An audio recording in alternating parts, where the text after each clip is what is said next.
जम्मू कश्मीर को लेकर आर्टिकल 370 को 5 अगस्त 2019 को अमेंड किया गया।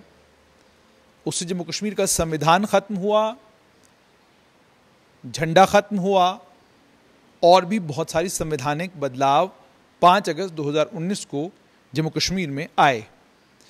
उन संवैधानिक बदलावों के आने के बाद सुप्रीम कोर्ट का दरवाजा जम्मू कश्मीर के अलग अलग राजनीतिक दलों ने खटखटाया। नेशनल कॉन्फ्रेंस के लोग भी सुप्रीम कोर्ट गए, पीडीपी के लोग भी सुप्रीम कोर्ट गए, अन्य कई और दलों के लोग सुप्रीम कोर्ट गए और उसके बाद देश के बुद्धिजीवी वर्ग का भी एक हिस्सा जो है वो सुप्रीम कोर्ट पहुंच गया। और सुप्रीम कोर्ट पहुंच गए communist party of India Marxist के नेता मोहम्मद यूसुफ तारेगामी। मोहम्मद यूसुफ तारेगामी ने सुप्रीम कोर्ट में एक रिट पिटीशन फाइल की और उसमें उन्होंने ये गुजारिश की सुप्रीम कोर्ट से कि आप आर्टिकल 370 के ऊपर सुनवाई करें। मामला 2019 का है और उसके बाद एक लंबे समय तक बिल्कुल एक खामोशी रही।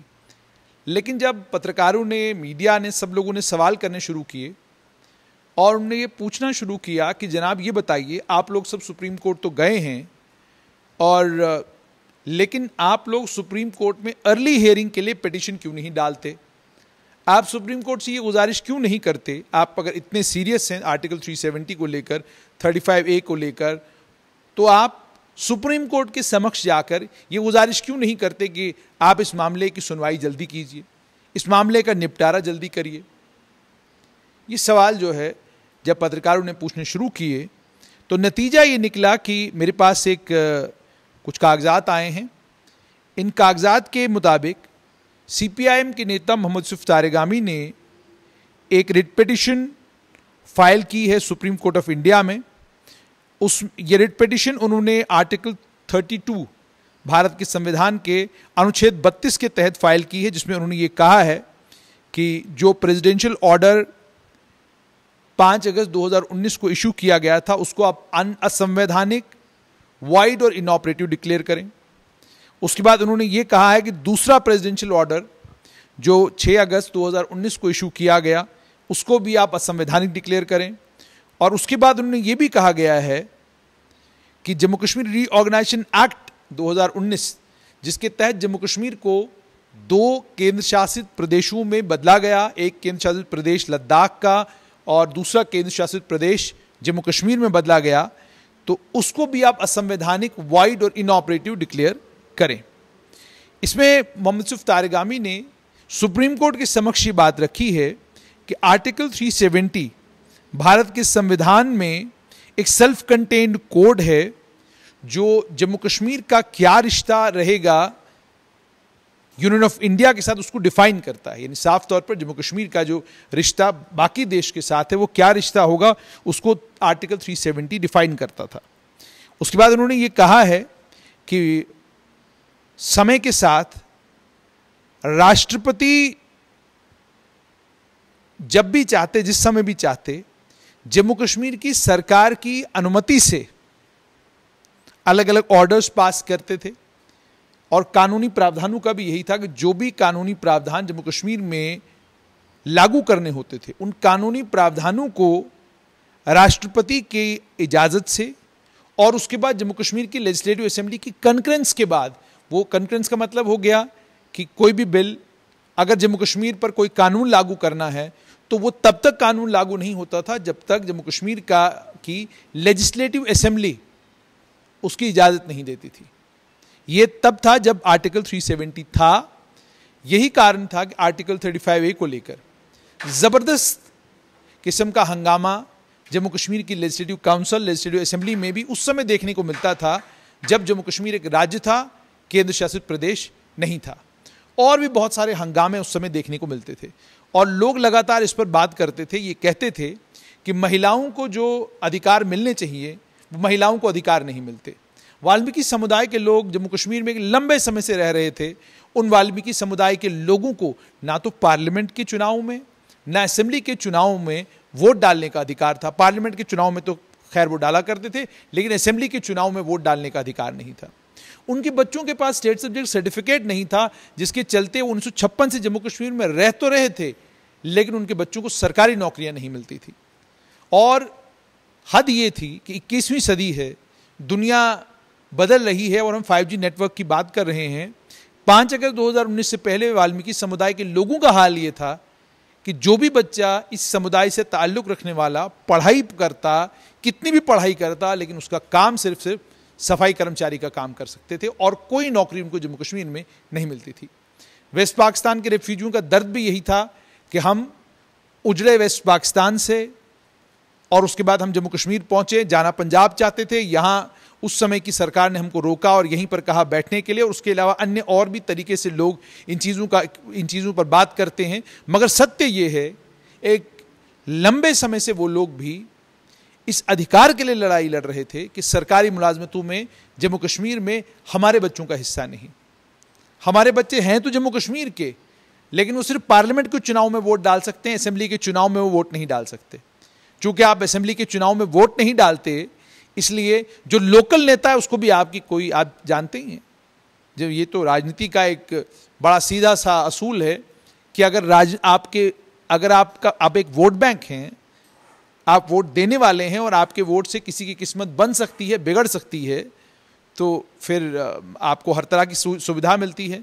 ये दिक्कतें भी थी। गोरखा समाज के लोग थे, वो भी परेशान थे। महिलाएं थी जिनकी शादी जम्मू कश्मीर से बाहर होती, वो भी परेशान थी कि मान लीजिए किसी परिवार में एक ही बेटी है और उस बेटी की शादी जो है वो दिल्ली कर दी, हरियाणा कर दी, यूपी कर दी, कहीं कर दी, तो उस बच्ची के लिए फिर मुमकिन नहीं था कि जो उनके माता पिता की यहाँ पर जायदाद थी, माता पिता का घर था, मकान था, ज़मीन थी, उस पर उनका अधिकार बच्चियों का कोई नहीं। क्यों?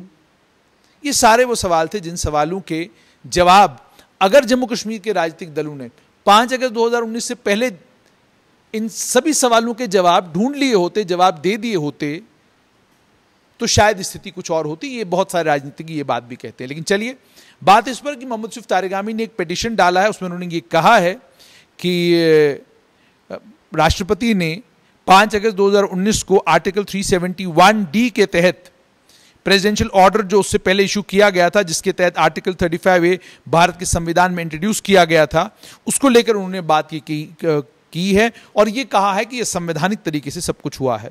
उसके बाद उन्होंने ये भी कहा है कॉन्स्टिट्यूएंट असेंबली की जो रिक्वायरमेंट थी कि अगर आपको अनुच्छेद 370 को इनऑपरेटिव बनाना है तो उसके लिए जम्मू कश्मीर की कॉन्स्टिट्यूएंट असेंबली का होना बहुत ज़्यादा ज़रूरी है। तो उस पर भी उन्होंने ये कहा, चूंकि कॉन्स्टिट्यूएंट असेंबली तो बन ही नहीं सकती है, तो वो बात भी इन्होंने इसमें लिखी हुई है। तो और भी उसके अलावा अन्य कई बातें इन्होंने कही हैं और ये सारी बातें कहकर इन्होंने ये कहा है कि जम्मू कश्मीर रीऑर्गेनाइजेशन एक्ट 9 अगस्त 2019 को जम्मू कश्मीर पर लागू हुआ। उसके बाद इन्होंने कहा कि बहुत सारे प्रेसिडेंशियल ऑर्डर्स का भी इन्होंने इसमें हवाला दिया है और फिर ये कहा है कि एक तरफ से जहां हमने संवैधानिक चुनौती दी है जम्मू कश्मीर रीऑर्गेनाइजेशन एक्ट 2019 को, दूसरी तरफ से केंद्र सरकार एक के बाद दीगरे बहुत सारे फैसले ले रही है। मिसाल के तौर पे डीलिमिटेशन कमीशन कॉन्स्टिट्यूट किया गया है ताकि हदबंदी हो, नई कॉन्स्टिट्यूंसी जम्मू कश्मीर में बनाई जाए।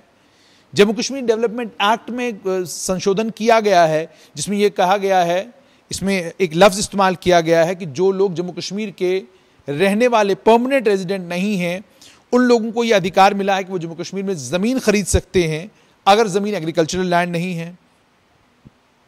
उसके अलावा इन्होंने ये भी कहा है कि Jammu Kashmir state women's commission को बंद कर दिया गया, कंज्यूमर प्रोटेक्शन कमीशन को बंद कर दिया गया, ह्यूमन राइट्स कमीशन को बंद कर दिया गया। ये बात भी उन्होंने कही है।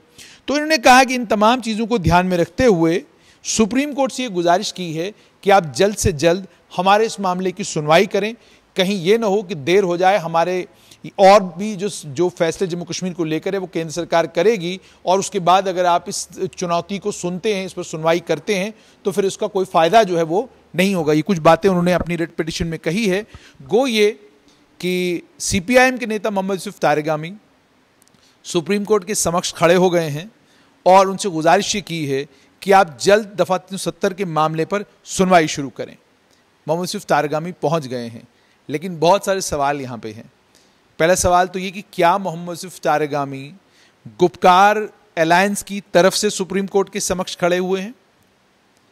क्या गुपकार अलायंस बाकी सारी रिट पिटीशनें विड्रॉ करेगा और मोहम्मद यूसुफ तारगामी की ही रिट पिटीशन के साथ सुप्रीम कोर्ट के समक्ष खड़ा होगा? क्या अलग अलग राजनीतिक दलों ने जो पिटीशंस फाइल की हैं और अगर सभी पिटीशंस में बात एक ही करी गई है तो कौन सा राजनीतिक दल है जिसकी पिटीशन पर बाकी राजनीतिक दल सहमति बनाएंगे कि जी आपकी पिटीशन ठीक है, हम भी इसका समर्थन करते हैं? और सीपीआईएम के मोहम्मद यूसुफ तारगामी अर्ली हियरिंग के लिए गए हैं, बाकी लोग जो है अर्ली हियरिंग के लिए क्यों नहीं गए हैं? जो राजनीतिक विशेषज्ञ हैं जब आप उनसे बात करते हैं तो वो ये कहते हैं कि आर्टिकल 370 के ऊपर राजनीति अब जम्मू कश्मीर में जो है वो गर्म हो जाएगी, क्योंकि चुनाव आने वाले हैं और चुनावों को ध्यान में रखते हुए 370 के ऊपर जम्मू कश्मीर में राजनीति न हो, 35 के ऊपर राजनीति न हो, ये संभव नहीं है। जम्मू कश्मीर का इतिहास यही है कि 1947 से लेकर ठीक 5 अगस्त 2019 तक और उसके बाद भी जम्मू कश्मीर में जितने भी चुनाव हुए, हर चुनाव में मुद्दा क्या रहा है? मुद्दा कभी भी रोटी, कपड़ा, मकान, सड़क, बिजली, पानी, जिसकी व्यवस्था करना सरकार का काम है, ये कभी मुद्दा नहीं रहा है। अगर ये मुद्दे रहे होते तो शायद आज जम्मू कश्मीर की दिशा और दशा दोनों चीजें बिल्कुल अलग होती। लेकिन जम्मू कश्मीर में जब भी असेंबली के चुनाव हुए, हर असेंबली के चुनाव में चूंकि मुद्दे इसी तरह के रहते हैं, कभी सब्ज हिलाली परचम की बात होती है, कभी सब्ज रुमाल की बात है, कभी पाकिस्तानी नमक की बात है, कभी रावलपिंडी का रास्ता खोलने की बात है, कभी मुजफ्फराबाद का रास्ता खोलने की बात है, कभी सियालकोट का रास्ता खोलने की बातें हैं। मतलब हर वो बात करनी है जिस बात का ताल्लुक या तो पाकिस्तान के साथ हो, या 370 के साथ हो, या 35A के साथ हो, यानी उन तमाम चीज़ों पर बात करनी है जिन बातों को लेकर जम्मू कश्मीर के आम आदमी की जिंदगी पर कोई ज़्यादा असर नहीं पड़ता। जम्मू कश्मीर के आम आदमी को बाकी देश के आम आदमियों की तरह बिजली, पानी, सड़क, अच्छी स्वास्थ्य की व्यवस्था, अच्छी पढ़ाई की व्यवस्था, अच्छा एडमिनिस्ट्रेटिव सेटअप, ये तमाम वो ज़रूरतें हैं जो जम्मू कश्मीर के आम नागरिक की हैं। पर लगता है कि राजनीतिक दलों की ये प्राथमिकता नहीं है। यदि राजनीतिक दलों की ये सब प्राथमिकताएं होती तो शायद आपको राजनीतिक दल, खासकर जम्मू कश्मीर के जो क्षेत्रीय दल हैं, वो आपको इन तमाम मुद्दों को लेकर बहुत गंभीर, बहुत ज़्यादा चिंतित नज़र आते। मगर ना वो इन चीज़ों को लेकर गंभीर हैं, ना वो इन चीज़ों को लेकर चिंतित हैं। चिंता अगर किसी चीज़ की है तो चिंता उस चीज़ की है जिस चीज़ को लेकर वो आम वोटर के बीच में जाएं और आम वोटर से वोट मांग सकें। आज मुझे बड़ी हैरानगी होती है कि रिक्रूटमेंट का कोई मामला हो तो पत्रकारों को फ़ोन लगाते हैं युवा, सड़क, बिजली, पानी की कोई दिक्कत हो तो पत्रकारों को फ़ोन आएंगे। अब सोशल मीडिया की वजह से एक चीज़ और आसान हो गई है। अब ये बड़ा डेंजरस है और ये बड़ा अनफॉर्चुनेट है। अब आप कहेंगे क्या? डेंजरस और अनफॉर्चुनेट ये है कि जो काम राजनीतिक लोगों का है वो काम पत्रकार कर रहे हैं, जो काम समाजसेवी संस्थाओं का है वो काम भी पत्रकार कर रहे हैं। यानी राजनीतिक लोगों का क्या काम है? लोगों के दुख दर्द और लोगों की तकलीफ को दूर करना। पब्लिक सर्विस कमीशन का कोई मामला बनता है, हमें अगर वो खबर लगेगा तो हम खबर करेंगे, लेकिन अगर हमें खबर नहीं लगता तो जाहिर सी बात है उस पर पब्लिक सर्विस कमीशन से बातचीत करना, SSRB के चेयरमैन से बातचीत करना, ये राजनीतिक लोगों का काम है। यह हमारा काम तो कतई भी नहीं है, बिकॉज राजनीतिक लोगों को जिम्मेदारी ही यही दी गई है। लेकिन इन चीज़ों पर चूंकि इस समय किसी भी राजनीतिक दल का फोकस नहीं है, वजह यह है, उसी का नतीजा है कि एक वैक्यूम बना है, जिस वैक्यूम के चलते ये हर आम आदमी जो है सीधा पत्रकारों को जो है अप्रोच कर रहा है। अभी किसी को कोविड की वैक्सीन नहीं लग रही तो वो भी फौरन जो है, इतने सारे पोर्टल हैं, किसी न किसी पोर्टल को ढूंढ लेता है और फौरन अपना दुख दर्द जो है वहां बयान करना शुरू करता है। किसी के घर में बिजली नहीं आ रही है तो वो भी किसी पोर्टल को पकड़ लेता है कि भाई हमारे इलाके में बिजली नहीं आ रही, तो आप जो है फौरन इसको हाईलाइट करिए ताकि सरकार तक ये बात पहुंचे। ये बड़ा डेंजरस है। इस चीज़ का संज्ञान राजनीतिक लोगों को लेना चाहिए और राजनीतिक लोगों को आम लोगों के बीच में जाना चाहिए ताकि इस वैक्यूम को पूरा किया जाए और हम अपनी खबर पर फोकस करें, हम अपनी खबर ढूंढें, खबर आम आदमियों तक पहुंचाएं। तो खबर इतनी ही कि सीपीआईएम के नेता मोहम्मद यूसुफ तारगामी आर्टिकल 370 को लेकर सुप्रीम कोर्ट के समक्ष तो है ही, लेकिन अब अर्ली हियरिंग के लिए उन्होंने पिटीशन दायर की है। देखना यह है कि सुप्रीम कोर्ट इस पिटीशन पर आने वाले दिनों में क्या कहती है।